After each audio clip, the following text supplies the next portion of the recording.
Acordar já é milagre. Respirar é prova de que Deus ainda está escrevendo sua história.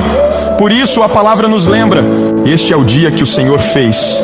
Regozijemo-nos e alegremo-nos nele. Salmos 118, 24. Você não está vivendo este dia por acaso. Deus preparou cada detalhe. Mesmo que as lutas estejam presentes, Ele continua sendo bom.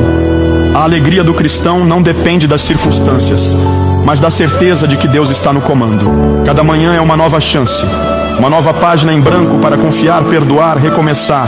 Talvez você tenha acordado cansado, preocupado, desanimado, mas Deus te convida hoje a olhar para o alto e dizer: Senhor, obrigado por mais um dia.